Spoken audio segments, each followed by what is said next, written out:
Oh no, she's crying. I don't fully remember the recipe, but I'm just gonna kind of guess, you know? We're gonna grab some of these. There you go. Oxtail. Celery. Chopped up. We like to put potatoes in ours just because like it makes it a little bit more heartier and like makes it like congeal better. Alright, a lot of people like these like to be the same size so they can cook evenly, but I don't really care. I like to be surprised. Okay, we got the bed of veg. We're gonna put the tomatoes like next, but we're gonna put the beans last. We're gonna chop and saute this along with the garlic, and then once these are sauteed, we're gonna put them in over there. But before that, or after that, we're gonna brown these. We're gonna like sauce them up. Usually supposed to marinate this overnight, but like I said, it doesn't really matter to me anyway. So I'm just gonna coat these and then brown them in the same pan that I browned these in, and then throw them in there.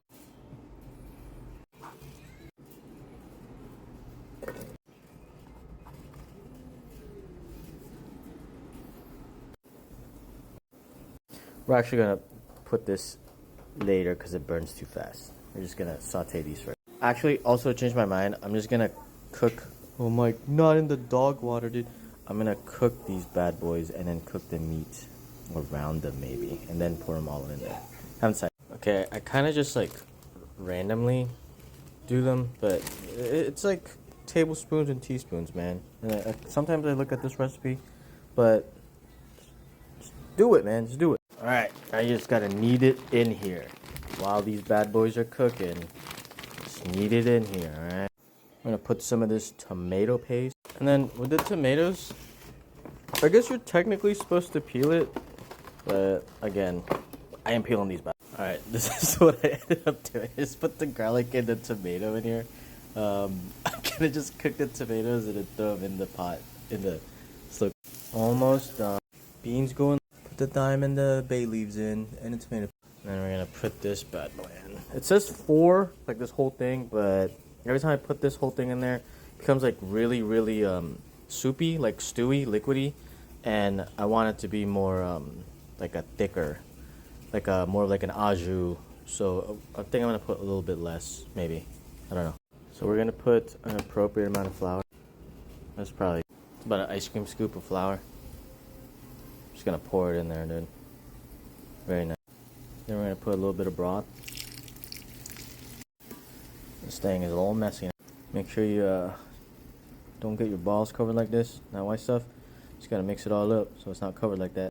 So we're doing this because I'm trying to get it a little bit thicker. So we're using the flour to make it a little bit thicker. The starch in the potatoes probably gonna help with that. That's why I didn't use too much flour. And then I'm mixing it first in here in this pot with the broth, just because it's a lot easier to mix it up. I mean, I should be like using a fork or something, but it's not really that big of a deal because it's all gonna coagulate and we're not gonna get any like flour pockets. So while it's like boiling and I break it down, you can technically take some of this peel off. It's just gonna come off just because we've been heating it up. And I cut it with a knife, but as soon as you like cut it a little bit, the peel is gonna just like kind of come out. Again, I don't really care about taking it out, so I'm just gonna put this all in there now. Alright, all of it's gone, so we're just gonna clean this up with some stew that we're gonna put in the pot anyway. Just gonna get our pot as clean as possible, and then we're gonna put this in the slow cooker. Poured it all in here. Now we're just gonna give it a little mix. It's all mixing together. Now this is probably a lot more vegetables than a normal like oxtail, but it does, you know, a lot of the kids don't really like the meat, but they do like the flavor. And even May, sometimes she'll only eat the vegetables, so this is a nice alternative. So you can just put this bad boy on some rice. It's really delicious. Just keep it like this. Now we're gonna get this pot ready to brown everything. We're gonna brown these bad boys. You can probably don't have to use butter. You can use like olive oil, but it doesn't really matter. You're just browning it, and then we're gonna put it back in the slow cooker. I like to put all of it in the pan and just like kind of rotate and put this bad boy in like super high heat and just like flash sear the bottoms and then pour them in there. But once this is like all seared, the bottom is going to be really caked because of all the stuff that you put on here, the seasonings. And then what I like to do is once these are all nice and seared, like sides, front, bottom, I'll put some of the broth in and the rest of the sauce, and I'll put it all in here to kind of clean the pan. That's how I clean the pan anyway. And then I'll pour all that flavoring into the slow cooker. One note is that a lot of people like to remove the fat off of their oxtail because it just makes it like better in the slow cooker. But you can also skim the fat out of your oxtail like after the fact. It's just when you're eating it, there might be some of these bits that fall off and then they'll look like pieces of meat, and it's actually just like a huge fat piece.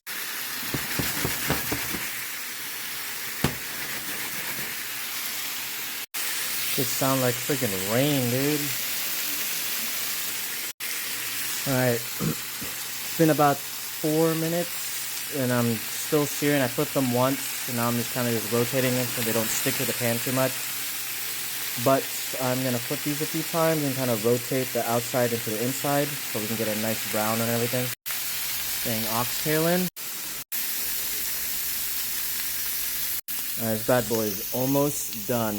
I would say this is pretty done. It's smelling pretty good. Nice little browning on it. I'm just gonna pour this bad boy. Now that it's all in there, we're gonna pour most of our broth that we're gonna put into here. Now that the broth is cooking, we're gonna pour the rest of our seasoning. Oh my goodness. Ah, there it is. I'll put the rest of our seasoning in here. Okay, like I mentioned, the bottom is going to be pretty caked with all that flavor that you browned. Cast iron's probably not the best to use, but we like it and we clean it every time we use it, so just get a little bit of extra flavor in here. Now you should really use a wooden spoon rather than a rubber one, but a rubber one does kind of the same thing. The wooden one just gets it off faster and better, but they kind of do the same thing of like not scratching up the pan too much. But this is going to be almost complete. You don't got to do this for too long. You just got to make sure that, you know, when you're scraping the bottom, there's like not too much resistance and that you got all of the kind of the flakes that you want to get out of the bottom. All right, we're going to put this in here now. Oh my god. So we used about 2 cups and we're just going to top it off by putting a little bit more. Now, I'm not going to use all 4 cups or whatever of this. Okay, there was actually 6 cups in there, so maybe this is 4 cups. Okay, now we're just going to make sure most of the meat is under, of course. Same with our tomatoes. But these things, you'll be able to just like take off. You don't got to like eat those, you know? Alright, as long as it's relatively underwater, it's fine. And then I put it on high for about 6 hours and then check back on it. When there's about an hour left on the high, I'll put the beans in that I want and then do another about hour, 2 hours on low. What are you doing? What are you talking about? Huh? Alright, follow for more. I mean, follow for, you know, the finished product.